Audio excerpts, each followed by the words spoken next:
আমি এরকম মসজিদ করে বাংলাদেশকে দেখায় দিব ইনশাআল্লাহ। আর যারা করতে চান আমার সাথে যোগাযোগ করুন। إن الحمد لله نحمده ونستعينه ونستغفره ونؤمن به ونتوكل عليه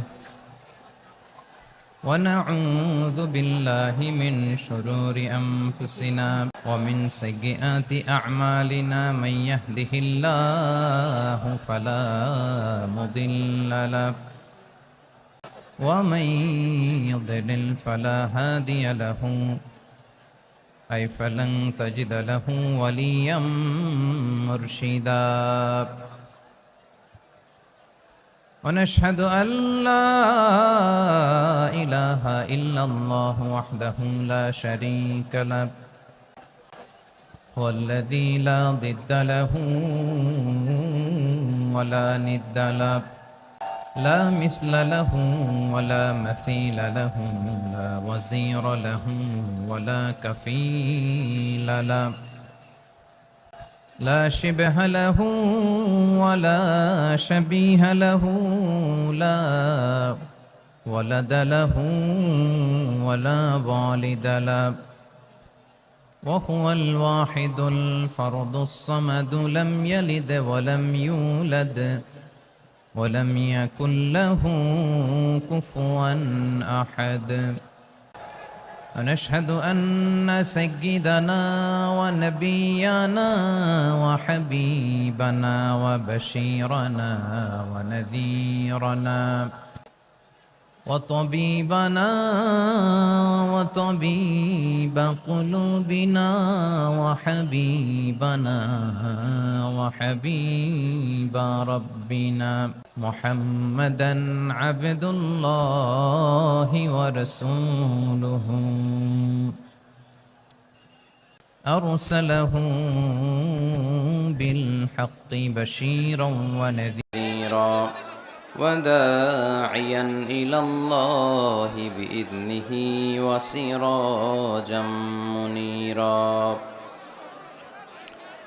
أما بعد فقد قال الله تعالى في كلامه المجيد وفي فرقانه الحميد أعوذ بالله من الشيطان الرجيم بسم الله الرحمن الرحيم إنما يعمر مساجد الله من آمن بالله واليوم الآخر وأقام الصلاة وآتى الزكاة ولم يخش إلا الله فعسى أولئك أن يكونوا من المهتدين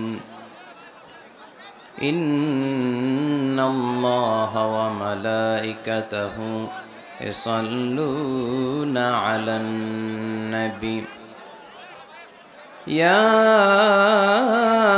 أيها الذين آمنوا صلوا عليه وسلموا تسليما اللهم صل على محمد وعلى آل محمد كما صليت على إبراهيم وعلى آل إبراهيم إنك حميد مجيد اللهم بارك على محمد وعلى آل محمد كما باركت على إبراهيم وعلى آل إبراهيم إنك حميد مجيد আপনারা সবাই কেমন আছেন?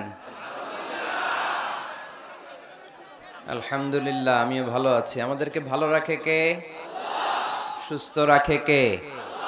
সকল প্রশংসার মালিক কে? সকল ক্ষমতার উৎস কে? কেউ যেটা পারে না পারে কে? কেউ যেটা দেখে না দেখে কে? সে আল্লাহর জন্য আমরা পড়ব কালিমাতু শুকুর আলহামদুলিল্লাহ। সবাই পড়ি রব্বানা লাকাল হামদ হামদান কাসীরান তাইয়্যিবান মুবারাকান ফীহি ইয়া রাব্বি লাকাল হামদু কামা ইয়ানবাগি লিজালালি ওয়াজহিকা ওয়া আযীমি সুলতানিকা লাকাল হামদু বিল ঈমান লাকাল হামদু বিল ইসলাম লাকাল হামদু বিল কুরআন। আমরা প্রশংসা করলাম কার? সব সময় প্রশংসা করব কার? খাওয়ার সময়, ঘুমানোর সময়, বিশৃঙ্খলা করার সময় করব না? একটু করেন না? করবেন? এই যে করতেছে এদিকে।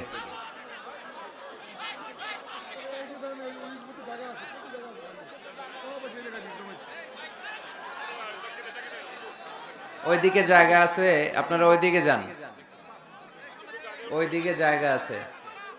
প্রতিটা মাহফিলেই এই দুই দিকে লোকজন খুব ভিড় করে কাছ থেকে দেখার জন্য, তাই না? দেখতে চায় সবাই, তাই না? কথা শুনে মন ভরে না? মুসা আলাইহিস সালাম আল্লাহরে বললেন, আল্লাহ আমি তো আপনার সাথে সরাসরি ডিরেক্টলি কথা বলি। ওয়া কাল্লামাল্লাহু মুসা তাকলিমা, without any media, without any via. Musa আলাইহিস সালাম আল্লাহর সাথে কথা বলতেন। তো পৃথিবীর কেউ তো আর আল্লাহর কথাটা শুনতে পায় না, আওয়াজটা শুনতে পায় না, শুধু মুসা আলাইহিস সালাম শুনতে পায়। তো মুসা আলাইহিস সালাম মনে মনে ভাবে, আল্লাহ তাআলার কথার আওয়াজ এত সুন্দর, না জানি আল্লাহ দেখতে কত সুন্দর। এজন্য আল্লাহ তাআলার কাছে আবেদন করলেন, আল্লাহ দেখতে চাই, আমি আপনাকে দেখতে চাই। আল্লাহ বললেন, লান তারানি, দেখা যাবে না। দেখা যায়? আল্লাহ তাআলাকে দেখা যায়? তিনি দৃষ্টির আয়ত্তে নন, দৃষ্টি তার আয়ত্তে, ঠিক কিনা? খেয়াল করে বুঝেন, তিনি দৃষ্টির আয়ত্তে নন, দৃষ্টি তার আয়ত্তে। কোন দৃষ্টি দিয়ে তাকে সীমায়িত করা যায় না। তো এই জন্য দেখতে চায় মানুষ, এটা স্বাভাবিক। তো আপনারা দেখতে চান, কিন্তু বিশৃঙ্খলা তো করা যাবে না, বিশৃঙ্খলা করবেন না। এদিকে অনেক জায়গা, তো এইখানে ধাক্কাধাক্কি কেন করব আমরা? এখানেও এই যে কষ্ট করে 1-1.5 ঘন্টা কি পারবেন দাঁড়ায় থাকতে? হ্যাঁ, কষ্ট হয়ে যাবে না? মাইক অপারেটর কোথায়? আর একটু স্ট্রং হইতে হবে তো, দুর্বল সাউন্ড। আলহামদুলিল্লাহ ঠান্ডা হয়েছে। এই তো পিন ড্রপ সাইলেন্ট, পিন পতন নীরবতা, কোনো আওয়াজ নাই। আলহামদুলিল্লাহ পড়ি। তা আমরা যেন বিশৃঙ্খলা না করি, আমরা যেন সবসময় সুশৃঙ্খল থাকি। টাঙ্গাইলের লোকজন অনেক ভদ্র, অনেক ভালো। কিছুদিন আগে একবার দিনের বেলা একটা প্রোগ্রামে আসছিলাম। ওই প্রোগ্রামে কারা কারা ছিলেন দেখি? ওরে আল্লাহ, প্রায় অর্ধেকই তো ছিল। হাত নামান। টাঙ্গাইল জেলার বাইরে থেকে কারা কারা আসছেন দেখি? ওরে আল্লাহ, টাঙ্গাইল জেলার বাইরে থেকেও আসছেন। ময়মনসিংহ, কুমিল্লা, চাঁদপুর, কুষ্টিয়া, নড়াইল। আচ্ছা, আলহামদুলিল্লাহ, হাত নামান। আল্লাহর মেহেরবানি যে অনেক জেলার ভাইরা এখানে একত্রিত হয়েছে একজনকে খুশি করার জন্য। আওয়াজ করে বলতে হবে, তিনি কে? আমরা এই দুনিয়াতে শুধু তাকেই খুশি করতে চাই, ঠিক কিনা? আল্লাহর খুশি ছাড়া আমরা আর কিছু চাই? আজকে এখানে এসেছি আল্লাহকে খুশি করতে, ঠিক কিনা? আমরা মাহফিলগুলো শুনবো ইখলাসের সাথে, যাতে করে এই যে এত কষ্ট করে শীতের রাত ধাক্কা ধাক্কি করে কোন রকম জায়গা পাইছি, কয়েক ঘন্টা সময় ব্যয় করতেছি, এই সময়টা যেন আমাদের কাজে লাগে, কিছু যেন শিখে যেতে পারি। আর আল্লাহ রাসূল সাল্লাল্লাহু আলাইহি ওয়াসাল্লাম বলেছেন, বাল্লিগু আন্নি ওয়ালাউ আয়া, আমার থেকে একটা আয়াত হলে অন্যের কাছে পৌঁছে দাও। সেই হিসাবে আমরা সবাই বাণী বাহক, আমরা সবাই কি আল্লাহ রাসূলের বাণীকে বহন করে নিয়ে অন্যের কাছে প্রিচ করব। যে যতটুকু জানি ততটুকু পৌঁছে দিতে হয়। আমি বেশি শিখেছি বেশি জানি তো আমি বেশি দিব, আরেকজন কম শিখেছে কম জানে সে কম দিবে। একজন শুধু জানে লা ইলাহা ইল্লাল্লাহ মুহাম্মাদুর রাসূলুল্লাহ, সে শুধু ওই কথাটা পৌঁছে দিবে। দাওয়াতি কাজ থেকে বিচ্ছিন্ন থাকার সুযোগ কারো নাই। তো এজন্য আমরা যা শুনবো যা শিখবো আমল করার নিয়তে শুনবো এবং মানুষের কাছে পৌঁছে দেওয়ার নিয়তে শুনবো, ঠিক কি না? এজন্য শুরুতেই নিয়তটাকে খালিজ করে নেন। নিয়তে গন্ডগোল তো সব জায়গায় গন্ডগোল। ইন্নামাল আ'মালু বিন্নিয়াত, মানুষের যে কোনো কাজের সওয়াব বা প্রতিদান দেয়া হয় নিয়তের উপর বেস করে। নিয়ত ভালো তো সব ভালো, নিয়ত খারাপ তো সব খারাপ। যে যে নিয়তে আসি না কেন, এখন নতুন কইরা রিনিউ করব our, let's renew our intention. চলেন আমাদের নিয়তটাকে আবার নতুন করে নবায়ন করে নেই। আমরা আজকে কোরআন থেকে কিছু কথা শুনবো এবং নিজের জীবনকে পরিবর্তন করব। ইনশাআল্লাহ পড়বেন না? 4 দিন ব্যাপী বিশাল তাফসীরুল কোরআনের প্রোগ্রাম। স্থান হচ্ছে দুর্গাপুর ঈদগাহ ময়দান, মধুপুর, টাঙ্গাইল। এটা দুর্গাপুর না? হিন্দুরা ছিল নাকি আগে? ছিল। এ কারণেই সেটার প্রভাবে এরকম অনেক জায়গা আছে হিন্দুদের নামে আমরা দিয়ে দিছি, কারণ আমরা মুসলমান, আমাদের কলিজাটা এত বড়, ঠিক কিনা? কত জায়গা যে বাংলাদেশে আছে হিন্দুদের নামে, কোনো অসুবিধা নাই। আমরা শান্তিতে থাকতে চাই। সাম্প্রদায়িক সম্প্রীতির একটা মডেল বাংলাদেশ। আমরা যখন তাফসির মাহফিল করি ওরা তখন ঢোল বাজায় না, মন্দিরে ঘন্টা বাজায় না। আবার ওদের যখন পূজা মণ্ডপে পূজা চলে আমরা আবার তাফসির করে এদের ডিস্টার্ব করি না, ঠিক কিনা? গোটা বিশ্বে এক নজিরবিহীন দেশ বাংলাদেশ, সাম্প্রদায়িক সম্প্রীতির দেশ। ওদের যখন পূজা হয় আমরা মন্দির পাহারা দেই, ঠিক কিনা? ওদেরও ওদের ধর্মকর্ম পালনের অধিকার আছে। আল্লাহ রাসূল সাল্লাল্লাহু আলাইহি ওয়াসাল্লাম সব ধর্মের লোকদেরকে একসাথে থাকার সুযোগ করে দিয়েছেন। আল্লাহ রাসূল সাল্লাল্লাহু আলাইহি সাল্লাম মদিনাতে যে ছিলেন ওখানে যে শুধু মুসলমানরাই ছিল এমনটা নয়। ওই সোসাইটিতে খ্রিস্টান ছিল। কি ছিল? ইহুদি ছিল, পৌত্তলিক ছিল। তাদের সবাইকে নিয়ে বিষ্ণু ইসলাম একটা চার্টার করেছেন। ইতিহাসে এটাকে বলে দ্য মদিনা চার্টার, মদিনা সনদ। শান্তিতে থাকার কিভাবে চুক্তি করতে হয়, চার্টার তৈরি করতে হয়, সনদ করতে হয়, গোটা বিশ্ববাসীকে চোখে আঙ্গুল দিয়ে শিখিয়ে গেছে মুহাম্মদ সাল্লাল্লাহু আলাইহি ওয়াসাল্লাম। শান্তির পয়গাম নিয়ে এসেছেন, সব সময় শান্তি প্রতিষ্ঠার চেষ্টা করতেন, হাঙ্গামা বাজাতেন না কোথাও। ইভেন যুদ্ধের ময়দানেও ক্ষয়ক্ষতি যাতে কম হয়, he used to try to minimize the destruction in war. যুদ্ধের ময়দানে ডিস্ট্রাকশন কিভাবে কমানো যায় চেষ্টা করতেন। আক্রমণ করবেন, কিন্তু আক্রমণ করার আগে সৈন্যবাহিনীকে বলতেন খবরদার এই খ্রিস্টানদের, এই ইহুদিদের শিশু বাচ্চাদেরকে মেরো না, তোমরা নাঙ্গা তলোয়ার পেয়ে নারীদেরকে কচুকাটা করো না, বৃদ্ধাদেরকে মেরো না, বৃদ্ধদেরকে মেরো না, ওই ধর্মের পাদ্রীদেরকে পেলে মেরো না। তোমার সাথে যুদ্ধ লাগতে এসেছিল তারাও তলোয়ার মাটিতে রেখে দিয়ে হাত উঁচু করে যদি বলে surrender, Al Aman, I sick the security, আমি নিরাপত্তা চাই, সারেন্ডার করলাম, তাকেও মেরো না। গবাদি পশুগুলোকে হত্যা করো না, গাছপালাগুলো ভেঙে চুরে চুরমার করে দিও না। সুবহানাল্লাহ পড়েন। করতে গেছে কি? যুদ্ধ করতে গেছে কি? ওই যুদ্ধের ময়দানে আল্লাহ রাসূল সাল্লাল্লাহু আলাইহি ওয়াসাল্লামের এই শান্তির নীতি তিনি ফলো করতেন। কাকে আমরা ফলো করি? কে আমাদের নেতা? নেতারে চিনে নেন, মুহাম্মদ সাল্লাল্লাহু আলাইহি ওয়াসাল্লাম। গোটা বিশ্বকে দিয়েছেন, শুধু নেন নাই, কিছুই নেন নাই। কেঁদেছেন শুধু, আজও কাঁদেন মদিনায়, কিয়ামতের দিনও কাঁদবেন। কিয়ামতের দিন আমরা সবাই কাঁদবো, আমরা সবাই বলবো ইয়া নাফসি ইয়া নাফসি, আল্লাহ আমারে বাঁচাও, আল্লাহ আমারে বাঁচাও। নবীরাও বলবে আল্লাহ আমারে বাঁচাও।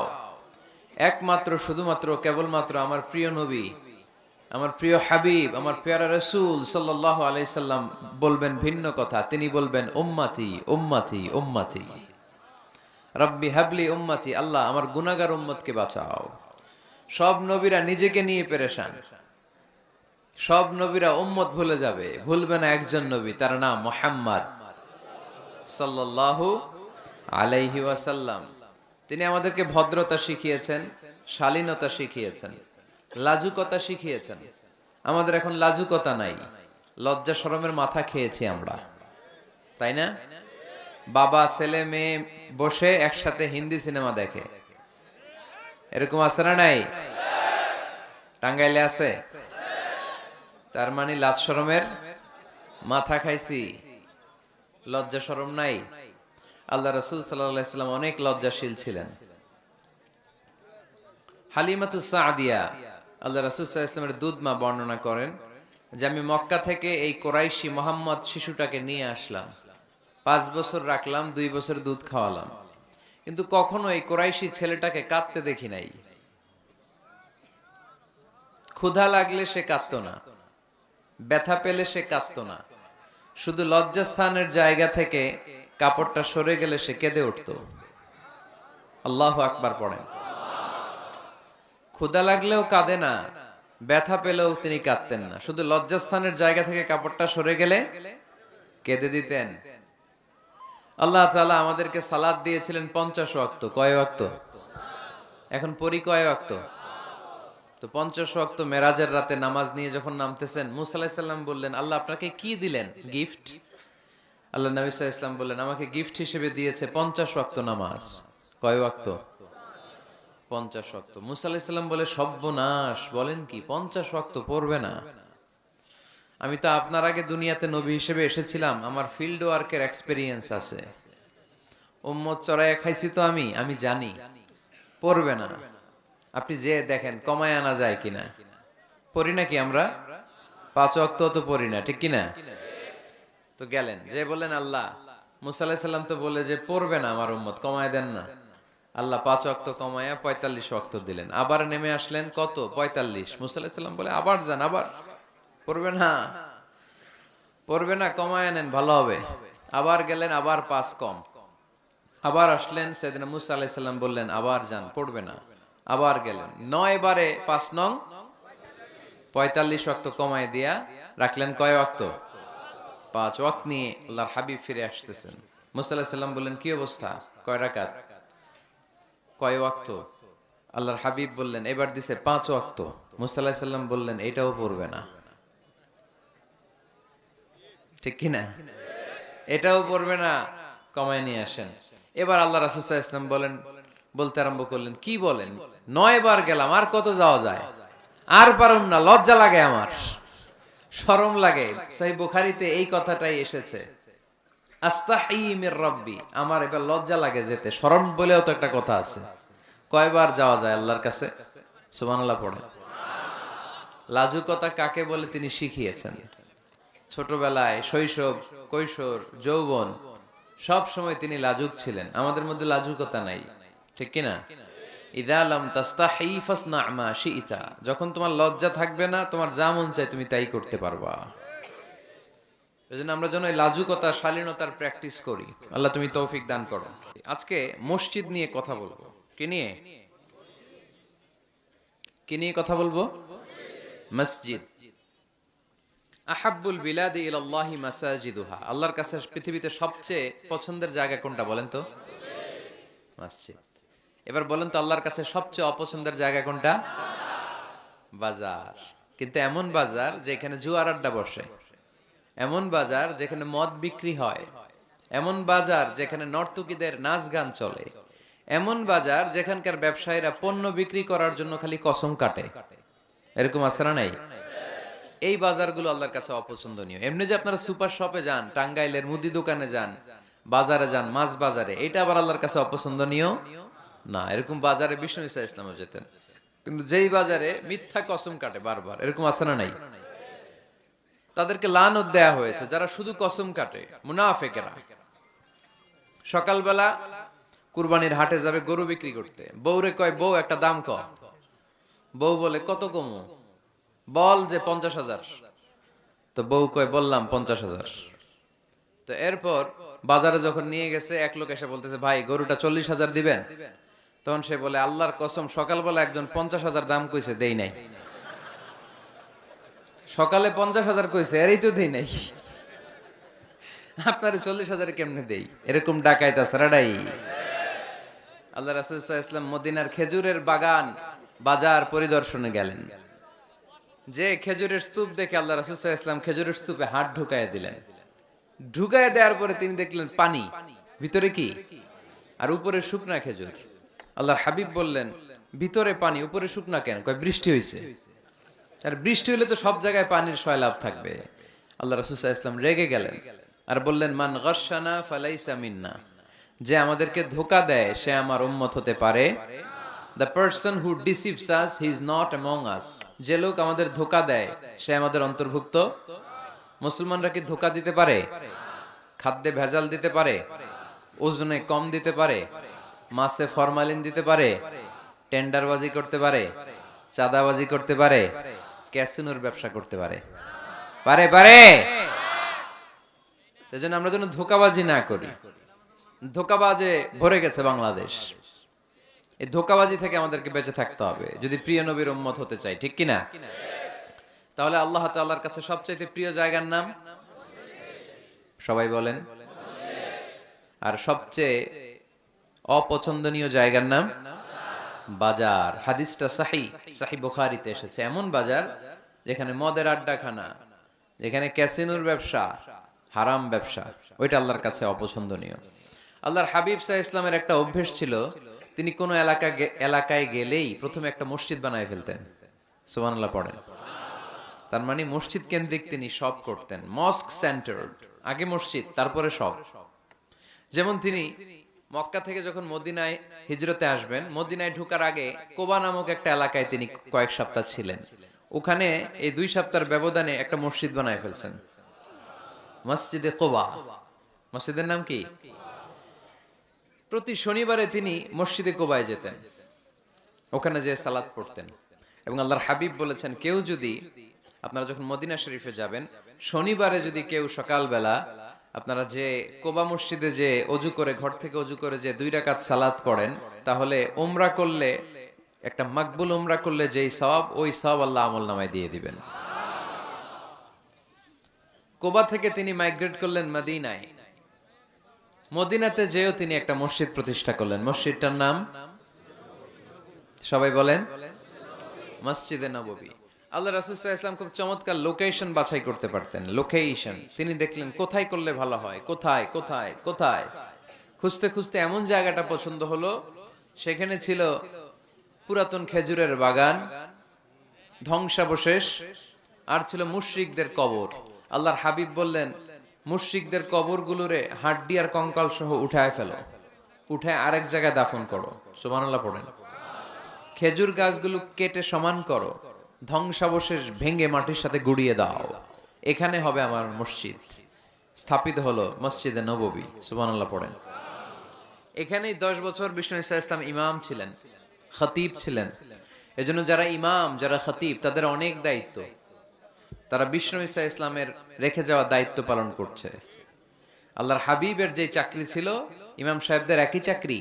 আল্লাহর হাবিবের যে দায়িত্ব ছিল, ইমাম সাহেবদের একই দায়িত্ব, কিন্তু তাদের বেতনটা বড্ড কম এদেশে, তাই না?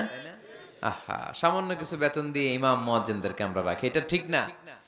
এজন্য টাঙ্গাইলবাসীদেরকে আমি প্রথম যে মেসেজটা দিতে চাই, ইমাম মুয়াজ্জিন আর খাদেমদের বেতন বাড়ায় দেন। আপনার বেতন বাড়ায় দিবে কে?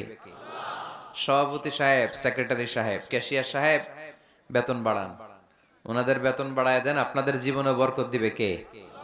ইমাম মানি নেতা। ইমাম মানি কি?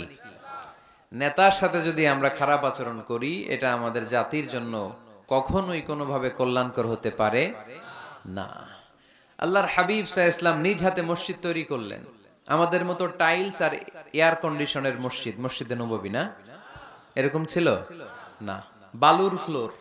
কিসের ফ্লোর? ছাদ ছিল খেজুর পাতার ছাউনি। বৃষ্টি হলে ওই বালুর মধ্যে কাদামাটি হয়ে যেত, আর ওই কাদামাটিতেই দাঁড়িয়ে নামাজ পড়তেন মুহাম্মদ সাল্লাল্লাহু আলাইহি ওয়াসাল্লাম। সাহাবারা বলতেন, আল্লাহর হাবিব যখন নামাজ পড়ে আমাদের দিকে তাকাতেন, রাআইতু আসারা তিনি ফি জাবহাতিহি, আমরা রাসূলের নাকে এবং কপালে দেখতাম কাদার মাটি মিশে আছে। আল্লাহর হাবিব যখন মুসল্লিদের দিকে তাকাতেন, দেখতেন প্রতিটা মুসল্লি সাহাবীর নাকে আর কপালে কাদার মাটি মিশে আছে। তার মানে আমার নবীর বানানো মসজিদ ছিল কাঁচা, কিন্তু মুসল্লি ছিল পাকা। আমাদের মসজিদগুলো পাকা, কিন্তু মুসল্লিরা কাঁচা। পাকা মুসল্লি হইতে হবে। মসজিদকে আবাদ করতে হবে। কি করতে হবে? আওয়াজ করে বলেন, কি করতে হবে? আমরা মিলে, সবাই মিলে যেন মসজিদকে আবাদ করি, আমরা যেন মসজিদ নির্মাণ করি, সবাই যেন মসজিদ আবাদে অংশগ্রহণ করি। এজন্য আল্লাহ বললেন, ইন্নামা ইয়া'মুরু মাসাজিদাল্লাহি মান আমানা বিল্লাহি ওয়াল ইয়াউমিল আখির ওয়া আকামাস সালাতা ওয়া আতাজ যাকাতা ওয়া লাম ইয়াখশা ইল্লাল্লাহ فعسى أولئك أن يكونوا من المهتدين সুবহান আল্লাহ পড়ে। নিশ্চয়ই মসজিদ আবাদ করে তারা যারা আল্লাহ বিশ্বাস করে, আখিরাতে বিশ্বাস করে, সালাত কায়েম করে, যাকাত আদায় করে, আল্লাহ ছাড়া কাউরে ভয় পায় না। এই পাঁচটা কাজ যারা দুনিয়ার বুকে করে তারাই হলো আল্লাহর জমিনে মসজিদের আবাদকারী। ঠিক কি না? ফাআসা উলাইকা ইয়াকুনু মিনাল মুহতাদিন, আশা করা যায় এরাই হলো হেদায়েত প্রাপ্তদের অন্তর্ভুক্ত। সুবহানাল্লাহ পড়ে।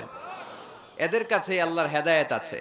পাঁচটা গুণ আর কোয়ালিটিস থাকবে যারা মসজিদের আবাদ করবে। এক নম্বর গুণ, মসজিদের আবাদকারী যারা হবে তারা বিশ্বাস করবে একজনকে, তিনি কে। আবার তাদের দুই নাম্বার গুণ, তারা আখিরাতে বিশ্বাস করবে। মসজিদ যারা আবাদ করবে তাদের তিন নাম্বার গুণ, তারা মসজিদে যে জামাতে সালাত আদায় করবে। ঠিক কিনা? মসজিদ আবাদ করে কিন্তু মসজিদে যায় না, এরকম আছে না নাই? মসজিদের সভাপতি যায় না, মসজিদে সেক্রেটারি যায় না, ক্যাশিয়ার যায় না, আছে না নাই? তো এটা কি আবাদ করলেন আপনি? আপনি সভাপতি, আপনার তো আরো আগে যাওয়া দরকার। যাবেন মসজিদে, আপনি সেক্রেটারি, আপনি যাবেন মসজিদে, যাবেন যে নামাজ পড়বেন। আপনি ক্যাশিয়ার, কোষাধ্যক্ষ, যান না কেন আপনি মসজিদে? আপনি যদি মসজিদ আবাদকারী হতে চান, রব্বে কারিমের খাতায় মসজিদ আবাদকারীদের সাথে নিজের নামটা টুকে নিতে চান, তাহলে মসজিদে যান। ঠিক কি না?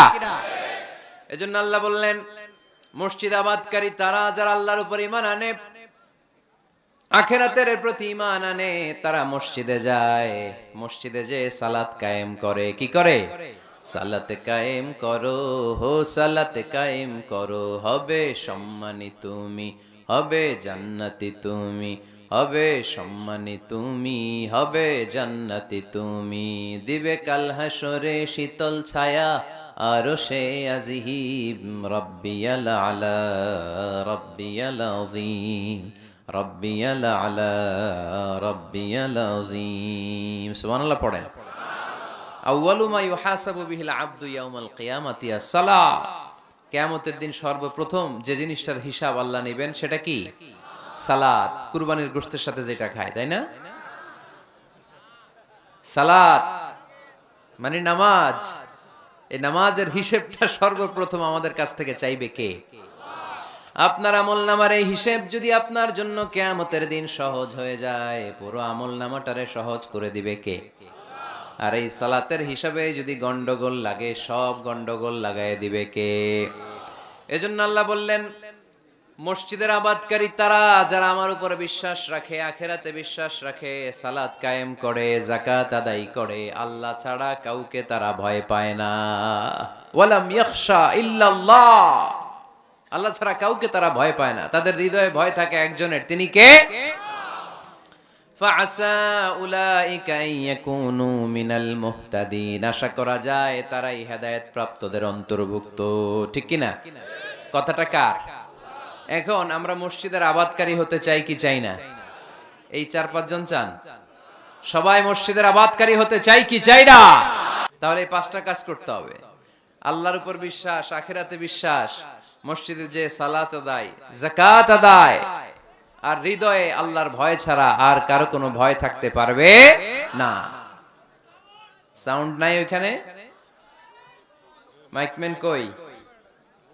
কি নাম তোমার মাইকের? দেখি। সুরেলা। নাই কোনো সুর তোমার মাইকে, নাম দিছে সুরেলা। মতিঝিলে মতি নাই, আছে শুধু জিল। সোনার গায়ে সোনা নাই, আছে শুধু বিল। তোমার মাইকে সুর নাই, নাম দিছে সুরেলা। সুর দাও, এদিকে একটু সুর দিয়ে দাও। একটু সাউন্ড দিয়ে দাও, একটু স্ট্রং করে দাও। সুরেলা, সুন্দর নাম দিছো তুমি। আমার নবীর কণ্ঠ ছিল বড় সুরেলা, ঠিক কি না? রাসূল সাল্লাল্লাহু আলাইহি ওয়াসাল্লামের কণ্ঠের তেলাওয়াত শুনে কাফের মুশরিকগুলো পাগল হয়ে যেত, অস্থির হয়ে যেত, এত সুন্দর কণ্ঠ কি করে হয়। এবং রাতের বেলা লুকিয়ে লুকিয়ে আল্লাহর হাবিবের তেলাওয়াত শুনতে যেত। সুবহানাল্লাহ পড়বেন না? হইছে সুরেলা, হইছে হইছে, আলহামদুলিল্লাহ। তাহলে আমরা সবাই মসজিদ আবাদ করতে চাই। টাঙ্গাইলের ভাইরা আজকে আমাকে বলল যে মসজিদ নাকি আজকে আপনারা আবাদ করবেন। রাজি আছেন তো সবাই? খেয়াল রাখবেন, ইসলামে মসজিদ এটা সবার নাকি আওয়ামী লীগের, বিএনপির, জাতীয় পার্টির, জামাত ইসলাম, পীরের মুরিদ, তাবলীগের ভাই? কাদের? চিল্লায় বলেন কাদের? অনেক জায়গায় দেখেন মসজিদ বানায় আহলে হাদিস জামে মসজিদ। কেন আহলে হাদিস জামে মসজিদ হবে কেন? আবার অনেক জায়গায় হানাফি জামে মসজিদ। কেন? সমস্যা কি আপনাদের? ভাগ করেন কেন? আল্লাহ রাসূল আসছে মিলাইতে, আমরা খালি কোপায়া কোপায়া ভাগ করে দেই। না, ভাগ করবেন না, সবাইরে সব মসজিদে ঢুকতে দিবেন। আহলে হাদিসের ভাইরা হানাফি ভাইদের সাথে মসজিদে সালাত পড়বে। হানাফি মাযহাব যারা মানে তারা আহলে হাদিসের ভাইদের সাথে সালাত আদায় করবে। ঠেলাঠেলি আছে? কাবা ঘরের সামনে কেউ এইভাবে বুকে বাঁধে, আল্লাহু আকবার, এইভাবে দেখছেন না? কেউ এইভাবে, আবার হানাফিরা এইভাবে। মালিকীদের কিছু লোক আছে এরা বাঁধেই না, এমনি ছেড়ে রাখছে। কি করবি কর, বাঁধনো না এইভাবে। হ্যাঁ, করে কিছু করারও নাই, এরা ছেড়ে দিয়ে নামাজ পড়ে। তো আল্লাহর ঘর এখানে, প্রতিটা নবীর পদ ধুলি লেগেছে যেই মক্কায়, প্রিয় হাবিবের শ্বাস প্রশ্বাস এখনো মিশে আছে এই কাবা ঘরে। আল্লাহর ঘর কাবা বাইতুল্লাহ, ওখানে দাঁড়িয়ে কেউ এইখানে, কেউ এইখানে, কেউ এইখানে, কেউ বাদেই না, কেউ আমিন জোরে, কেউ আসতে। কোনো ঠেলাঠেলি আছে? তো বাংলাদেশে ঠেলাঠেলিটা আনলো কে? কেন এই ঠেলাঠেলিটা করেন? কথা কি বুঝেন? ঠেলাঠেলির দিন শেষ, ঐক্য গড়ার বাংলাদেশ। চিল্লায় বলো ঠিক কিনা? আমরা ঐক্য চাই। অনেক ভুল বুঝানো হয়েছে আমাদেরকে, অনেক ন্যারো মাইন্ডেড বানিয়ে রাখা হয়েছে। সংকীর্ণতার দিন শেষ, পরিবর্তন হতে শুরু করেছে। মানুষ এখন অনেক চালাক। জনগণের ধোকা দেওয়া, তাওহীদপন্থী মুসলমানদের গোজামিল দিয়ে বুঝ দেওয়ার দিন শেষ। জোরে বলেন ঠিক কিনা? যেটা বলবেন কোরআন সুন্নাহর আলোকে বলবেন। ইসলাম এসেছে মিলানোর জন্য, তা আপনি পিস পিস করেন কেন? আল্লাহ আপনার পিস পিস করে ফেলবে। সবাই ভাই ভাই, মসজিদ সবার। ৬০ জন খ্রিস্টান পাদ্রী নাজরান থেকে এসেছে আল্লাহর হাবিবের সাথে দেখা করতে। জায়গা নাই, কই বসতে দিবে? কোনো জায়গা না পেয়ে ৬০ জন খ্রিস্টানের জন্য আল্লাহর হাবিব সাল্লাল্লাহু আলাইহি ওয়াসাল্লাম মসজিদে নববীর দরজা খুলে দিয়ে খ্রিস্টানদেরকে মসজিদে ঢুকতে দিয়েছেন। মসজিদে নববীতে খ্রিস্টান ঢুকতে পারে, আর আমাদের আহলে হাদিস মসজিদে হানাফি ভাইরা ঢুকতে পারে না। হানাফি ভাইদের মসজিদে আহলে হাদিসের ভাইরা ঢুকতে পারে না। এটা আপনি পেয়েছেন কোথায়? কেন করেন এগুলো? বাদ দিয়ে দেন, আমরা সবাই এক। চিল্লায় বলেন ঠিক কিনা? আপনারা কি ঐক্য চান নাকি কিলাকিলি করবেন? আমরা কিলাকিলি চাই, বিভেদ চাই, হিংসা চাই, আর কোন ঝগড়া মারামারি চাই? আমরা চাই ঐক্য। চিল্লায় বলেন কি চাই? আল্লাহ তুমি ঐক্য প্রতিষ্ঠার তৌফিক আমাদেরকে দান করো। আরো জোরে বলি আমিন। এজন্য আল্লাহ বললেন ইন্নামা ইয়ামুরু মাসাজিদাল্লাহ, যারা আল্লাহয় বিশ্বাসী, নামাজ পড়ে, যাকাত দেয়, আল্লাহরে ভয় করে, তারাই মসজিদের আবাদ করে। উমরানুল মাসাজিদ, কেমন করে মসজিদের আবাদ করবেন? ১ নাম্বার, মসজিদ নির্মাণের মাধ্যমে মসজিদের আবাদ হয়, ঠিক কিনা? আল্লাহর হাবিব বললেন মান বানা লিল্লাহি বাইতান মিন মালিহি বানাল্লাহু লাহু বাইতান ফিল জান্নাহ। নিজের অর্থ ব্যয় করে যে দুনিয়ার বুকে মসজিদ বানায়া দেয়, আল্লাহ তার জন্য জান্নাতে ঘর বানায়া দেয়। ইন্না মিম্মা ইয়ালহাকু আল মুমিনু মিন হাসানাতিহি বা'দা মাউতিহি, মৃত্যুর পরে কোন মানুষ যে সওয়াবগুলো অটোমেটিক সব সময় ধারাবাহিকভাবে পেতে থাকে, তার মধ্যে একটা হচ্ছে দুনিয়াতে সে যদি কোনো মসজিদ বানিয়ে যায়, তার পার্সেন্টেজ সওয়াব যতদিন এই পৃথিবী থাকবে ততদিন আপনার আমল নামায় ওই সওয়াবের পার্সেন্টেজ পাঠিয়ে দিবে কে? তার মানে মসজিদ আবাদের ১ নাম্বার পদ্ধতি মসজিদ বানানো। মসজিদ আবাদের ২ নাম্বার পদ্ধতি বারবার মসজিদে যাওয়া, মসজিদে যে জামাতে সালাত আদায় করা। মসজিদের সাথে সম্পর্কের দরকার আছে না নাই? মসজিদে যে জামাতে সালাত আদায় করা, সালাতুল জামাআ তাফদুলু সালাতাল ফাযি বি27 দারাজা। একা নামাজ পড়লে যেই সওয়াব, মসজিদে যে জামাতে পড়লে 27 গুণ সওয়াব হয়ে যায়। এজন্য জামাতে সালাত পড়বেন তো। তার মানে 1 নম্বরে পেলাম মসজিদ বানানো, 2 নম্বরে পেলাম মসজিদে যে জামাতে নামাজ পড়া, 3 নম্বরে মসজিদের সাথে হৃদয়টারে ঝুলিয়ে রাখা। মসজিদের সাথে হৃদয়টা ঝুলে থাকবে। 7 শ্রেণীর ব্যক্তিকে আল্লাহ তাআলা কিয়ামতের দিন আরশের নিচে ছায়া দিবে। এর মধ্যে 1 শ্রেণীর ব্যক্তি ওই ব্যক্তি যে ব্যক্তির হৃদয়টা সবসময় মসজিদের সাথে ঝুলে থাকে, লেগে থাকে। জোহরের নামাজ পড়ে খালি টেনশন, কিরে আসরের সময় কখন হবে। আসর পরে চিন্তা করে মাগরিবে আমি কই থাকবো, তখন মসজিদ থাকবে কই, নামাজটা হবে কিনা। মাগরিব পড়ার পরে একটাই চিন্তা, ঘুমের আগে এশাটা যেন ঠিক মতো হয়। ঠিক কিনা? এরকম মুসল্লি আছে না নাই? আল্লাহর হাবিব বললেন, যারা সব সময় হৃদয়টারে মসজিদের সাথে এইভাবে লাগিয়ে রাখে, আরশের নিচে তাদেরকে সেদিন ছায়া দিবে কে? আল্লাহর আরশের ছায়া ছাড়া ওই দিন আর কোনো ছায়া থাকবে নাকি? আকাশের সূর্য মাথার কাছে নেমে আসবে, জমিনটারে তামার জমিন বানিয়ে দেওয়া হবে, জিহ্বাটা তৃষ্ণার চোটে বের হয়ে নাভি পর্যন্ত কুকুরের মতো ঝুলতে থাকবে, মানুষগুলো চিৎকার মারবে, কোনো ছায়া নাই আরশের ছায়া ছাড়া। ওই আরশের ছায়ার নিচে ওই ব্যক্তিকে আল্লাহ ছায়া দিবেন যার হৃদয়টা মসজিদের সাথে লেগে থাকে, সবসময় মসজিদের সাথে মনটা পড়ে থাকে। এরকম আছে না নাই? মসজিদে বারবার যেতে চায়। মসজিদে যাওয়ার জন্য যতগুলো কদম ফেলবেন, প্রতিটা কদমে আপনার মর্যাদা 1 স্ট্যাটাস 1 তলা বাড়ায় দেয় কে? গুনাহগুলো মাফ করে দেয় কে?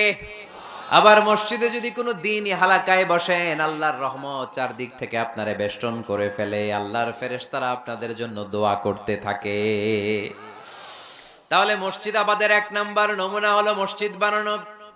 মসজিদকে আবাদ করার 2 নাম্বার নমুনা হলো মসজিদে জামাতের সাথে সালাত আদায় করা।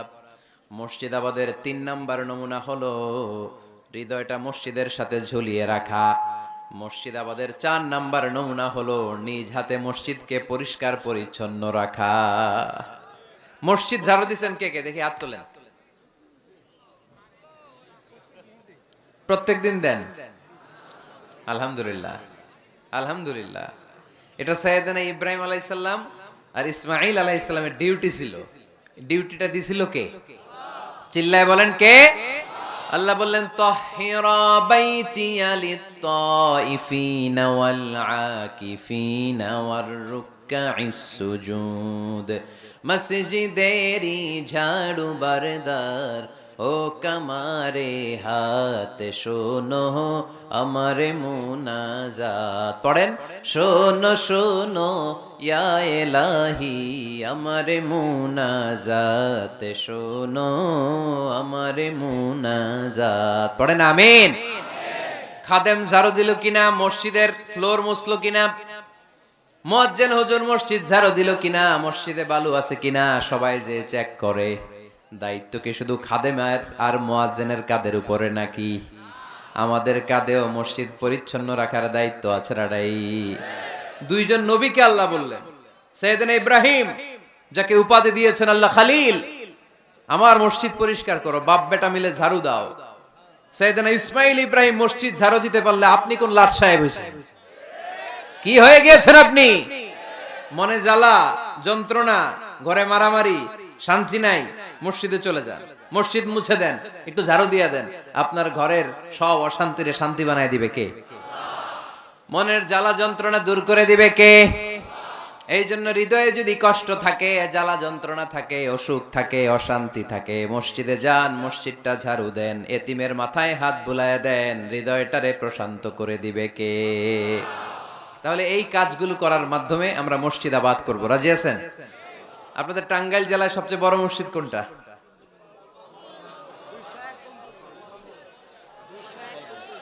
201 গম্বুজ।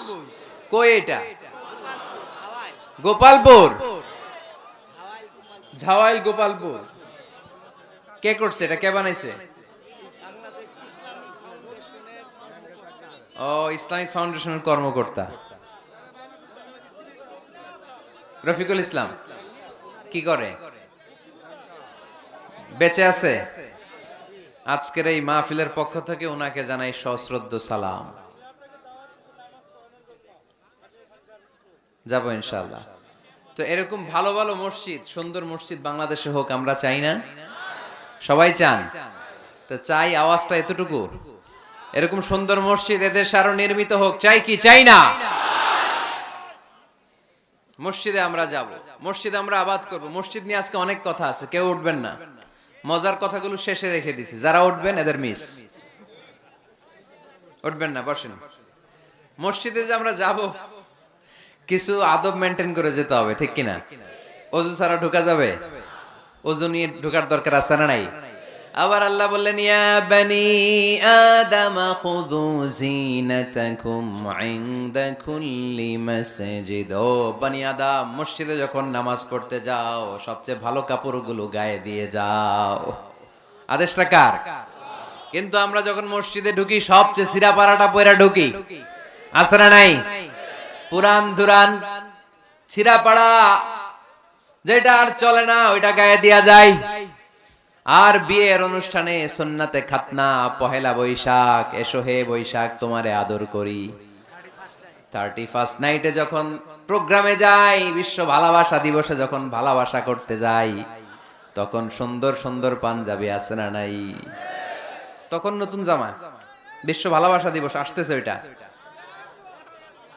কি দিবস? বেহায়া দিবস। আহা, আমার কিশোরগঞ্জে মাহফিল ছিল গত বছর এই ভালোবাসা দিবসের দিন। দেখি সবগুলার হাতে গোলাপ ফুল, গোলাপ ফুল শেষ, পুরো কিশোরগঞ্জের সব গোলাপ ফুল শেষ। ফুলের দোকানে যাই দেখলাম কিচ্ছু নাই, কয় হুজুর গত রাতেই শেষ। বিশ্ব বেহায়া দিবস, এগুলোর সাথে আমাদের কোনো সম্পর্ক নাই। আমাদের সবচেয়ে ভালো জামাটা আমরা মসজিদে পরে যাব। আমরা দুনিয়ার কাউরে দেখাতে চাই না, আমরা যা করি দেখাতে চাই একজনকে, তিনি কে? তাহলে মসজিদের প্রথম আদব ওযু করে ঢুকবো। 2 নাম্বার আদব, সব চাইতে ভালো জামাটা গায়ে দিয়ে মসজিদে ঢুকবো। 3 নাম্বার, ঢোকার সময় বাম পা দিয়ে ঢুকবো। কোন পা? আর বের হওয়ার সময় বিশ্বনবী বললেন, মসজিদে যখন ঢুকবে এই দোয়াটা পড়ো, আউযু বিল্লাহিল আযীম ওয়া বিওয়াজহিল কারীম ওয়া সুলতানিহিল কদীম মিনাশ শাইতানির রাজীম। এই 4টা শব্দ দিয়ে এই দোয়াটা যে পড়বে, এই দোয়াটা পড়ার সাথে সাথে শয়তান চিৎকার মারে আর ঘোষণা দেয়, আজকের দিনের জন্য আমার ওয়াসওয়াসা থেকে তুই মুক্ত হয়ে গেলি। আফসোস করে শয়তান বলে, তোরে তো আর কিছু করা গেল না, তোর উপরে আর কোনো খবরদারি নাই, আজকে সারা দিনের জন্য তোর রবের কাছ থেকে তুই প্রোটেকশন পেয়ে গেলি। আজকে শেষ, কালকে ধরবো তরে, কালকে ধরবো, আজকে শেষ। এই জন্য এই দোয়াটা পড়বেন, আউযু বিল্লাহিল আযীম ওয়া বিওয়াজহিল কারীম ওয়া সুলতানিহিল কদীম মিনাশ শাইতানির রাজীম। এই রেকর্ড হইতেছে, ইউটিউবে শুনে নিন, এটা পড়বেন। এরপরে নবীর একটা সালাম দিবেন, আসসালামু আলাইকা আইয়ুহান নবী ওয়া রাহমাতুল্লাহি ওয়া বারাকাতুহু। তারপরে ডান পা দিয়ে ঢুকবো আমরা। মসজিদে ঢোকার সময় কোন পা? সবাই বলেন আরো জোরে, মনে থাকবে, ভুল হবে না তো? আর ডান পা দিয়ে পড়বো, আল্লাহুম্মা ইফতাহলি আবওয়াবা রাহমাতিক, ও আল্লাহ তোমার রহমতের দরজা আমার জন্য খুলে দাও। পড়েন আমিন। আর যখন বের হব তখন বাম পা দিয়ে বেরোবো। কোন পা? সবাই বলেন, মনে থাকবে? ছেলে মেয়েদেরকে শিখানো যাবে? বাচ্চারা কি শিখাবেন? ঢোকার সময়, বের হওয়ার সময়, ঢোকার সময়, বের হওয়ার সময়। আর বের হওয়ার সময় পড়ব, আল্লাহুম্মা ইন্নী আসআলুকা মিন ফাদলিক, আল্লাহ আমি আপনার কাছে ফদল চাই। ঢোকার সময় রহমত চাই, বের হওয়ার সময় ফদল। ফদল মানে রিজিক। রিজিক কি মসজিদে থাকে না মসজিদের বাইরে? এজন্য আল্লাহ বলেন, ফাইদা কুদিয়াতিস সালাতু ফান্তাশিরু ফিল আরদি ওয়াবতাগু মিন ফাদলিল্লাহ ওয়াযকুরুল্লাহা কাসীরান লাআল্লাকুম তুফলিহুন। যখন সালাত শেষ হয়ে যায়, জমিনের মধ্যে ছড়িয়ে পড়ো, জমিনে কাজ কর্ম শুরু করে দাও, কর্মচাঞ্চল্যতা দিয়ে জমিনটাকে ভরে তোলো, আর আল্লাহর কাছে ফদল চাও, রিজিক চাও। রিজিকের মালিক কে? তাহলে মসজিদে কি পাওয়া যায়? রহমত। ওই একজন কয় রিজিক, রহমত। মসজিদে কি পাওয়া যায়? সবাই বলেন এটার ক্লাস মনে করবেন, তাহলে খেয়াল থাকবে। মসজিদের ভিতরে কি পাওয়া যায়? আর বাইরে পাওয়া যায় রিজিক। চিল্লায় বলেন, বাইরে কি পাওয়া যায়? এজন্য ঢুকার সময় রহমত চাবো, বের হওয়ার সময় রিজিক চাবো। ঢুকার সময় ডান পা, বের হওয়ার সময় মনে থাকবে। আর মসজিদে ঢুকেই 2 রাকাত, ঢুকেই 2 রাকাত। দুখুলুল মসজিদ, তাহিয়াতুল মসজিদ, তাহিয়াতুল উযু, যেই নাম দেন। ওযু করলেই, মসজিদে ঢুকলেই মনে থাকবে? ভুলে যাবেন তো আপনারা? খেয়াল থাকবে? মসজিদে ঢুকলেই 2 রাকাত পড়তেন বিশ্বনবী মুহাম্মদ সাল্লাল্লাহু। বিশ্বনবী জুমার খুতবা দিচ্ছেন, হঠাৎ এক সাহাবী খুতবা চলাকালীন সময়ে মসজিদে ঢুকেই বসে পড়লেন। বিশ্বনবী বললেন, দাঁড়াও। নিজের খুতবা বন্ধ করে দিয়ে সাহাবীরে বললেন, দাঁড়াও, 2 রাকাত পড়েছো নাকি? সাহাবী বলে, পড়ি নাই। বিশ্বনবী বললেন, তাড়াতাড়ি করে চটজলদি করে 2 রাকাত পড়ে নাও। খুতবা, জুমার খুতবা চলতেছে, খুতবা থামিয়ে দিয়ে খুতবার নিরবিচ্ছিন্নতাকে ভঙ্গ করে আল্লাহর হাবিব সাল্লাল্লাহু আলাইহি ওয়াসাল্লাম 2 রাকাত পড়তে বললেন। এটা খুবই জরুরি, পড়বেন, খুতবা চলাকালীনও পড়বেন। যদিও আমাদের দেশের অনেক জায়গায় এটার সুযোগ দেয় না, বলে যে লাল বাতি জ্বলন্ত অবস্থায় নামাজ পড়া নিষেধ। নিজেরা বানাইছে এই নিষেধ, তো পড়তে না দিলে বারান্দায় পড়েন, যেহেতু খুতবা শোনারও গুরুত্ব আছে। হানাফি মাযহাবে খুতবাটারে ওয়াজিব বলে, খুব গুরুত্ব দেয়। এজন্য বলে যে এটা বেশি গুরুত্বপূর্ণ ওই নামাজের চেয়ে। এটা হচ্ছে ওনাদের দলিল, কিন্তু ওই দলিলটা বেশি শক্তিশালী যে মসজিদে ঢুকেই 2 রাকাত পড়তে হয়, ঠিক কি না? এজন্য মসজিদে ঢুকেই আমরা 2 রাকাত পড়ব। তাহলে প্রথমে ওযু করে নিলাম, সুন্দর জামা পরলাম, ডান পা দিয়ে মসজিদে ঢুকলাম, ঢুকেই 2 রাকাত পড়লাম। এই সবগুলো আদেশ বিশ্বনবী আমাদের জন্য দিয়েছে, ঠিক কি না? আবার বিশ্বনবী নিষেধ করেছে কবরের উপর যেন কখনো কেউ মসজিদ না বানায়। লাআনা রাসূলুল্লাহি সাল্লাল্লাহু লাআনাতুল্লাহি আলাল ইয়াহুদ ওয়ান নাসারা ইত্তাখাযু কুবুর আমবিয়াইহিম মাসাজিদা। আল্লাহ তাআলা ইহুদি নাসারাদের উপর লানত দিয়েছে। কি দিয়েছে? লানত। কারণ তারা তাদের নবীদের কবরের উপরে মসজিদ বানায়, ওইখানে নামাজ পড়ে। কবরস্থানে নামাজ পড়া যায়? কবরের উপরে নামাজ পড়া যায়? বাংলাদেশে আছে না নাই? ছোট্ট এতটুক মসজিদ, 2 কাতারের এত বড় কবরস্থান। ইয়া লাল শালু, নীল শালু, আগরবাতি আর গোলাপ জলের গন্ধে ঢোকা যায় না, আছে না নাই? ওখানে যে আগরবাতি জ্বালায় দেয়, গোলাপ জল ঢেলে দেয়, আছে না নাই? কবরস্থানে বা মাজারে কেন মোমবাতি দেয় মানুষ আমি জানি না। যিনি কবরে শুয়ে আছেন ওনার কাছে কি আলো যায়? মোমবাতির আলো। তো ওনারে দিছেন কেন? এটা তো যে সমস্ত ঘরে এখনো ইলেকট্রিসিটি পৌঁছে নাই, বাচ্চারা পড়াশোনা করতে পারে না, এদের ঘরেই না আপনি মোমবাতি দিবেন? তাহলে আপনার বাবার কবরটারে আলো দিয়ে ভরে দিবে কে?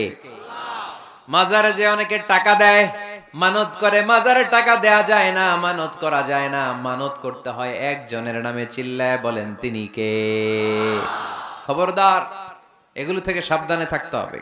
মাজার জিয়ারত করা সুন্নাহ, কবর দেখলেই সালাম দেয়া সুন্নাহ, জিয়ারত করা সুন্নাহ। এর জন্য দোয়া চাইবেন, নিজের জন্য আল্লাহর কাছে দোয়া চাইবেন, এর জন্য দোয়া করবেন, নিজের জন্য দোয়া করবেন। কিন্তু মাজারে পড়ে থাকা লোকটার কাছে কিছু চাওয়া যায়? আল মাইয়িতু ফিল কবর কাল গরীকি ফিল বাহর। সাঁতার না জানা ব্যক্তি সাগরে পড়লে যেরকম অসহায়, কবরে শুয়ে থাকা ব্যক্তিটা তার চেয়েও বেশি অসহায়। সে আপনার জন্য কি করবে? আপনি তার জন্য দোয়া করলে সে কিছু পাবে। সে আপনার কিছু করায় দিতে পারবে? করতে পারে একজন, তিনি কে?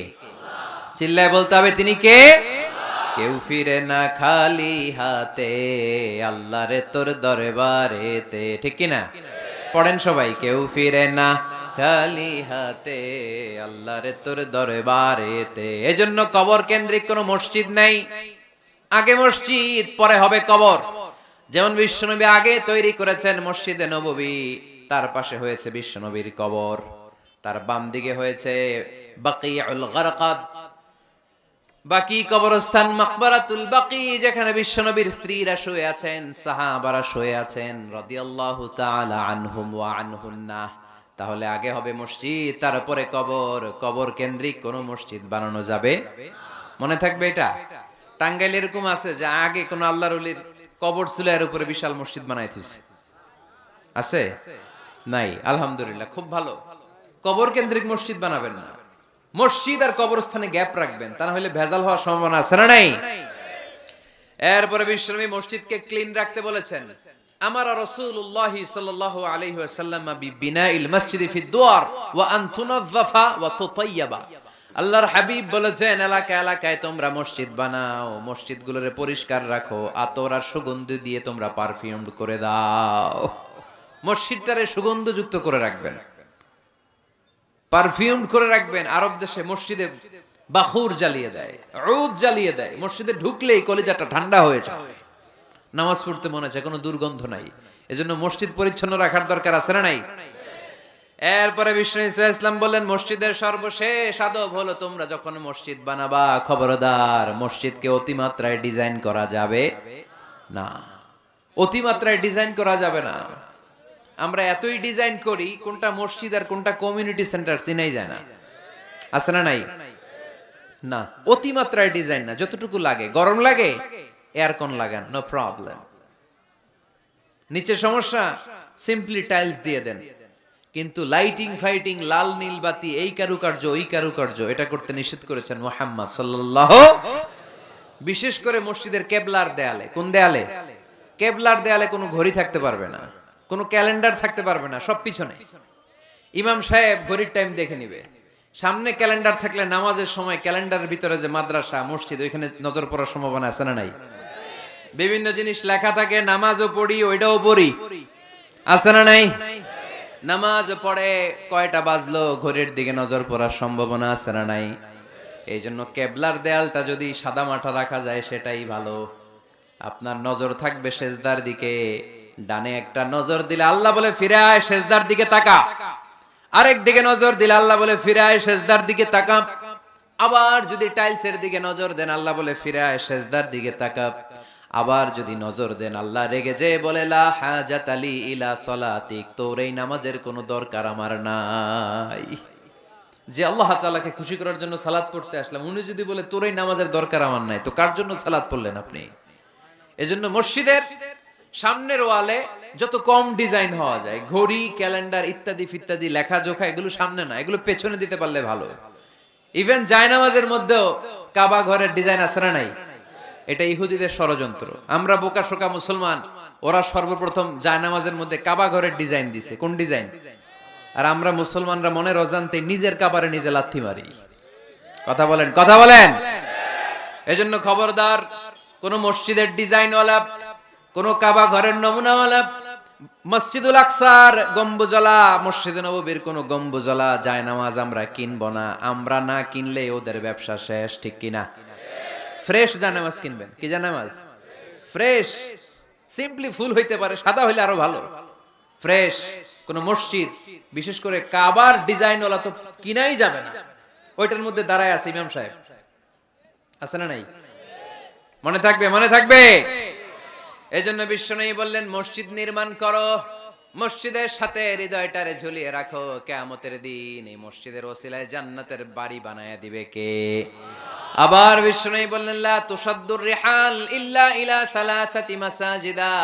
এই দুনিয়ার বুকে 3টা মসজিদের দিকে শুধু বিশেষ সওয়াবের উদ্দেশ্যে ভ্রমণ করা যায়। এই 3টা মসজিদ ছাড়া বিশেষ সওয়াবের উদ্দেশ্যে পৃথিবীর কোনো মসজিদে ভ্রমণ করা যাবে। আপনি ডিজাইন দেখতে যাইতে পারবেন। এই যে বললেন যে কি একটা হইছে, 200 কত গম্বুজ? 201 গম্বুজ সুন্দর একটা বানাইছে, দেখতে যাই, যাওয়া যাবে। নামাজ পড়তে মনে চায়, ওইটাই যাওয়া যাবে, কিন্তু ওইখানে বেশি সওয়াব হবে, এই নিয়তে যাওয়া যাবে? You cannot say it any journey expecting special virtue except 3 mosques, the mosque of Haram, the mosque an-Nabawi, the Masjid al-Aqsa, ঠিক কি না? এই 3টা মসজিদ ছাড়া বিশেষ সওয়াবের নিয়তে পৃথিবীর কোনো মসজিদে ভ্রমণ করা যায় না, তবে দেখতে যাওয়া যায়। এটার আর্কিটেকচারাল ডিজাইন দেখার জন্য, এটার ক্যালিওগ্রাফিক্যাল ডিজাইন, এটার ইকোসিস্টেম, এটা কেমন করে করেছে, কতটুকু জায়গা, ডিজাইনটা কেমন, এটা দেখার জন্য যেতে পারবেন। কিন্তু এই 201 গম্বুজে নামাজ পড়লে সওয়াব 3 গুণ হবে, এরকম ধারণা করা যাবে? বাইতুল মুকাররমে পড়লে এত গুণ সওয়াব, এই ধারণা করা যাবে? এই যে চলে আসছে 201 গম্বুজ। আমি দেখতেছি, আপনারা পাবেন না দেখতে। আগে দেখে ফেলছেন? মাশাআল্লাহ, মাশাআল্লাহ, সুন্দর। আরো কিছু পরামর্শ দিবে, এগুলো শেষে দিচ্ছি আমি। কষ্ট হইতেছে আপনাদের? জিমায় পড়তেছেন? আরো কয়েক মিনিট শুনবেন? তিনটা মসজিদে নিয়ত করে যাওয়া যায়। এক নম্বরে মসজিদে হারাম, এক নম্বরে কি? ইন্না আউওয়ালা বাইতিন উদিআ লিন-নাসি লাল্লাযী বিবাক্কাতা মুবারাকা। সর্বপ্রথম যেই ঘরটা আল্লাহ তাআলা জমিনের মধ্যে স্থাপন করলেন, ওই ঘরটা হলো মসজিদুল হারামের মাঝখানের কাবা ঘর। এই ঘরটা অবস্থিত যেই শহরের মধ্যে, শহরের নাম বাক্কা, এখনকার নাম মাক্কা। সুবহানাল্লাহ পড়েন। মক্কার আগের নাম বাক্কা। কোরআনে বাক্কার কথা আছে, এবং হজ উমরা করতে গেলে দেখবেন যে অনেক হোটেল আছে, হোটেলের নাম ফুন্দুক বাক্কা। ফুন্দুক বাক্কা মানে বাক্কা হোটেল। মক্কার আগের নাম কি? বাক্কা। এখান থেকেই বিষ্ণু ঈসা ইসলাম ইসরা শুরু করেছেন। মেরাজের আগের ধাপ নাম ইসরা। এই মসজিদে 1 রাকাত নামাজ পড়লে 1 লক্ষ রাকাতের সওয়াব দেয় কে? সুবহানাল্লাহ কইতে পারলেন না? পৃথিবীর আর কোন মসজিদে 1 রাকাত পড়লে 1 লক্ষ রাকাতের সওয়াব হয়? আপনাদের 201 গম্বুজে পড়লে, বাইতুল মুকাররম, পৃথিবীর কোন মসজিদে পড়লে হবে? শুধুমাত্র কেবলমাত্র মসজিদুল হারামে 1 রাকাত সালাত পড়লে 1 লক্ষ রাকাতের সওয়াব আমলনামায় দিবে কে? এজন্য আল্লাহ বললেন, ওখানে যাও, হাইসুমা তুয়াল্লু ফাওয়াল্লু উজুহাকুম শাতরা। যেখানে যাইবা, দুনিয়ার যেখানেই থাকো না কেন, কাবা ঘরের দিকে হয়ে নামাজ পড়াকে আবশ্যক করেছে কে? পৃথিবীর যেখানেই যান, কোন দিকে হয়ে নামাজ পড়বেন? কাবা, টু দ্য ডাইরেকশন অফ কিবলা। আপনি অবাক হবেন, অস্ট্রেলিয়ায় একটা শহর আছে সিডনি। এই সিডনি শহরে একটা জঙ্গল আছে। এই জঙ্গলে একটা গাছ আছে, যে গাছটা মানুষের মতো রুকু করে আছে, টু দ্য ডাইরেকশন অফ কিবলা, তাও কিবলামুখী হয়ে। পত্রিকার কাটিং দেখেছেন না আপনারা? অনেক ক্যালেন্ডারেও আছে। গাছ, ইউটিউবে দেখেছেন, গাছ রুকু করে আছে টু দ্য ডাইরেকশন অফ কিবলা, কিবলামুখী হয়ে, মানুষের মতো। সুবহানাল্লাহ পড়েন। তাহলে এই মসজিদ এমন মসজিদ, এই মসজিদে 1 রাকাত সালাত পড়লে 1 লক্ষ রাকাতের সওয়াব হয়ে যায়। এই মসজিদ এমন মসজিদ, যেই মসজিদের মাঝখানে একটা ঘর আছে, ঘরটার নাম বাইতুল্লাহ। প্রতিনিয়ত এই ঘরের উপর 120টা রহমত নাজিল করে কে? সিত্তুন আলিত তাইফিন, 60টা রহমত নাজিল হয় যারা কাবা ঘরের চারদিকে তাওয়াফ করতে থাকে। আরবাঈন আলিল মুসাল্লিন, 40টা রহমত নাজিল হয় যারা কাবা ঘরের চারদিকে নামাজ পড়তে থাকে। 20 আলিন নাযিরিন ইলাল কাবা, বাকি 20টা সওয়াব নাজিল হয় যারা শুধু কাবা ঘরের দিকে তাকিয়ে থাকে। কাবা ঘরের দিকে তাকায় থাকলে সওয়াব। সুবহানাল্লাহ বললেন না? আন-নাযার ইলাল কাবা, 3 জিনিসের দিকে তাকালেই সওয়াব। কয় জিনিস? জোরে বলেন।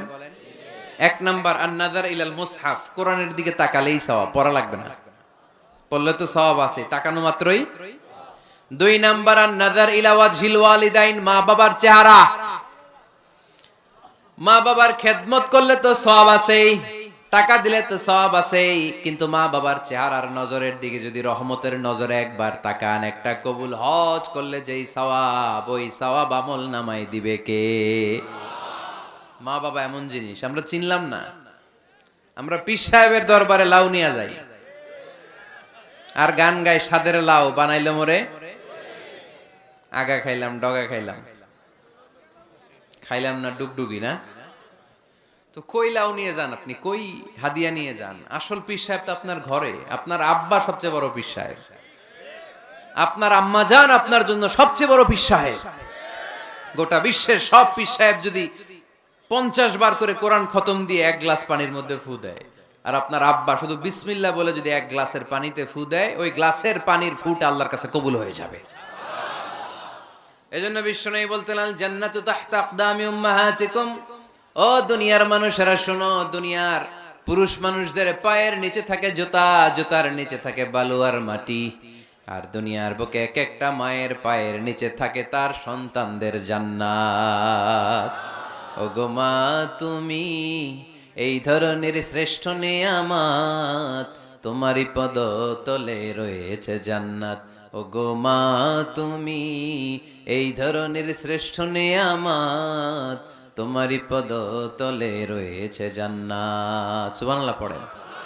কি মা? এই মারে আমরা চিনি না। লাউ কাতাআতা জিলদাক, তোমার গায়ের চামড়া কেটেও যদি মাকে জুতো বানিয়ে দাও, ওই যে ছোটবেলায় দুধ খাইছিল, এক ঢোক দুধের শোধ আদায় হবে না, এক ঢোক দুধের শোধ আদায় হবে না। ওই মা 3 বার বললেন আল্লাহ রাসূল এই মায়ের কথা। কয়বার? আল্লাহ হাবিব বললেন মা মা মা, তারপরে মা কয়বার, বাবা কয়বার। তার মানে ইসলাম মাকে দিয়েছে স্বর্ণ পদক, ইসলাম মাকে দিয়েছে রৌপ্য পদক, ইসলাম মাকে দিয়েছে ব্রোঞ্জ পদক, বাবাকে দিয়েছে সান্ত্বনা পুরস্কার। ঠিক কিনা? 3 বার যদি মা হয়, একবার যদি বাবা হয়, তাহলে স্বর্ণ পদক কে?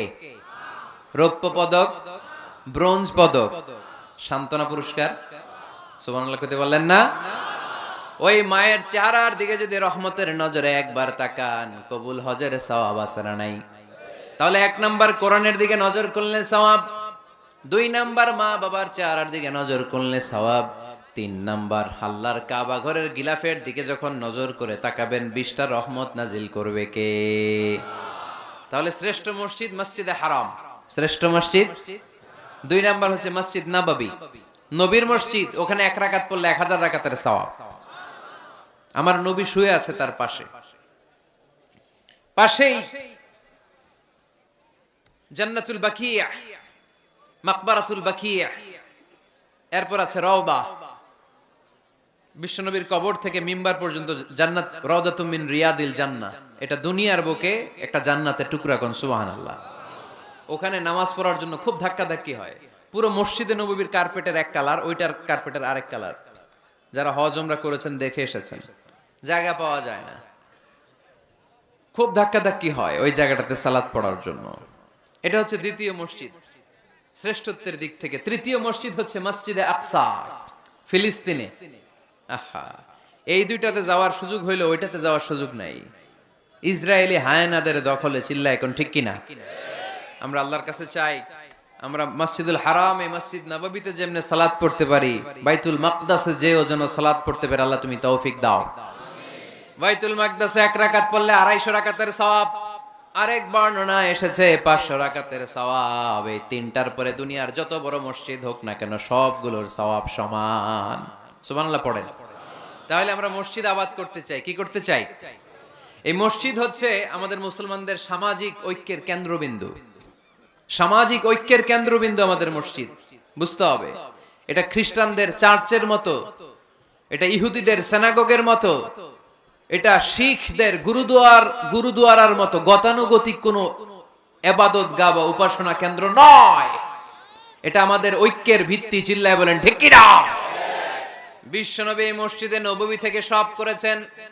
বিশ্বনবীর মসজিদে নববীটাই ছিল ক্যান্টনমেন্ট, সেনাবাহিনীর ক্যান্টনমেন্ট ছিল এটা। বিশ্বনবীর মসজিদে নববী ছিল গণভবন, আমার নবীর মসজিদে ছিল বঙ্গভবন। এইখানেই ছিল সুপ্রিম কোর্ট, হাই কোর্ট। এখানে বসেই বিশ্বনবী যুদ্ধের জন্য সেনা প্রেরণ করতেন, এখানে বসেই বিশ্বনবী বেকারদের কর্মসংস্থান করতেন, এখানে বসেই বিশ্বনবী বিধবা নারীদের জন্য ভাতার ব্যবস্থা করে দিতেন। এই মসজিদের মধ্যে বসেই বিশ্বনবী আহলে সুফার সাহাবীদেরকে হাদিসের শিক্ষা দিতেন। সুবহানাল্লাহ পড়েন। এজন্য মসজিদের নানামুখী ব্যবহার আছে। আমরা শুধু এটা ইবাদতের জন্য রাখছি, কিন্তু বিষ্ণু ঈসা ইসলাম এটাকে নানা কাজে লাগিয়েছেন। আমাদের মসজিদগুলোকে আমরা শুধুমাত্র জিকির আর সালাতের জন্য নির্ধারণ করেছি, কিন্তু বিষ্ণু ঈসা ইসলাম নানামুখী কাজ এই মসজিদের ভেতরে করেছেন। মসজিদে নববী বাচ্চাদের জন্য উন্মুক্ত ছিল, নারীদের জন্য উন্মুক্ত ছিল, হিজরাদের জন্য উন্মুক্ত ছিল। সুবহানাল্লাহ কইতে পারলেন না? হিজরা আছে এলাকায়, টাঙ্গাইলে দেখলে কি করেন? টিটকারি মারেন, হাসেন। আপনাকে মারে? হ্যাঁ, ওরাই মারে। কি টাকা দাবি করে না?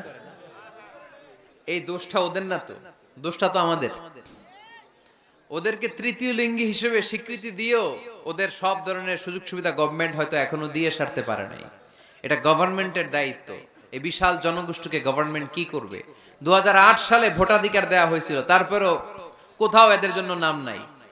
একটা বাচ্চা যদি হিজরা হয়ে জন্মায়, মা বাবা তার পরিচয় কারো কাছে দিতে চায় না, লজ্জা। এর স্কুলে ভর্তি করাইলে স্কুলের ফর্মে আছে ছেলে বা মেয়ে, এটার কোন জায়গায় দিব? ছেলেতে না মেয়েতে? আহা, এজন্য এরাও সমাজে বিচ্ছিন্ন, আলাদা। এরা খুঁজতে থাকে, দেখি আমার মতো কে আছে, তখন এরা হিজরা পাড়ায় চলে যায়, যে একসাথে থাকে, একজনের নেতৃত্বে বরের গাড়ি আটকায়, আর কয় 5,000 টাকা দে, নাইলে তোর খবর আছে। আছে না নাই? নতুন বাচ্চা হইলে কাঁথা শুকাইতে দেখলে ওরা যে হামলা করে, বাচ্চারা নিয়ে খেলাধুলা শুরু করে। তো ওদেরকে তো আমরা কর্মসংস্থানের ব্যবস্থা করি নাই তো আমরা। পৃথিবীর বিভিন্ন দেশে সুপার শপে দেখবেন হিজরা, এটা খুবই ন্যাচারাল। আমারও একটা সন্তান হিজরা হইতে পারে না? আপনার একটা সন্তান, ছেলে মেয়ে কোনোটা না হইয়া হিজরা হইতে পারে না? আমি যে ছেলে হইছি কার ইচ্ছায়? আমার বোন যে মেয়ে হইছে কার ইচ্ছায়? হিজরা যে হিজরা হয়ে দুনিয়ায় আসলো, এটাও কার ইচ্ছায়? আসল ইচ্ছাটা কার? কর্মসংস্থানের ব্যবস্থা করে দেন। হিজরাদেরকে দেখতে যেহেতু মানুষ ডরায়, এদেরকে আপনি রাস্তাঘাটের জ্যাম ঠিক করার দায়িত্ব দিয়ে দেন, কেউ আর উল্টা পথে যাবে না, ঠিক না? পুলিশের দায়িত্ব দিয়ে দেন, রাস্তাঘাটে এরা দাঁড়াইলে লাঠিও লাগবে না মানুষ, ঠিক কিনা? তো এগুলো তো কাজে লাগাইতে হবে। জনসংখ্যাকে যদি জনশক্তিতে আমরা রূপান্তরিত করতে না পারি, তাহলে বিপদ আছে না নাই? বলছিলাম আমার নবীর মসজিদ এটা যেন মসজিদ না, মুসলমানদের মসজিদ খ্রিস্টানদের গির্জার মতো না, হিন্দুদের মন্দিরের মতো না, ইহুদিদের সিনাগগের মতো না, শিখদের গুরুদ্বারার মতো না। মুসলমানদের মসজিদ এটা মুসলমানদের সামাজিক ঐক্যের প্রাণ কেন্দ্র, ঠিক কিনা? মসজিদে নববী সবার জন্য খোলা, বাচ্চারা যেত। আমরা কি বাচ্চাদেরকে মসজিদে যেতে দেই? কি করি? ধমক দেই। বিশেষ করে মুরব্বী বাবারা ধমক দেয়, রেগে যায়। সব মুরব্বীরা না, সব মুরব্বীদেরকে আমি এক পাল্লায় মাপছি না। মুরব্বী বাজানেরা যারা আছেন, বাচ্চাদেরকে মসজিদ থেকে তাড়িয়ে দিয়েন না, ধমক দিয়েন না। আজকে যে ধমক দিয়ে তাড়ায় দিছেন, আর আসবে না, ঠিক কিনা? আর আসবে না। একবার যদি তিক্ত অভিজ্ঞতা নিয়ে একটা ছোট্ট সোনামণি মসজিদ থেকে বের হয়ে যায়, তারে আর কোনোদিন মসজিদ মুখী করা যাবে না। আর ওরে যদি আপনি একটা চকলেট দেন, প্রত্যেকটা ইমাম সাহেবের উচিত মসজিদে চকলেট নিয়ে যাওয়া। বাচ্চা দেখলেই চকলেট দিতে হবে, ঠিক কিনা? ওর স্মৃতিতে এটা থাকবে, বড় হয়ে গল্প করবে, আমাদের এলাকায় এক ইমাম ছিল, চকলেট দিত আমাদেরকে। কত সুন্দর অভিজ্ঞতা থাকবে তার। আর যদি ধমক দেন, বলবে ইমাম আসলে একটা বদের আড্ডি, মসজিদে ঢুকলে আম করে ঠ্যাঙ্গাইতো খালি, বলবে না এটা? আর চকলেট দিলে আজীবন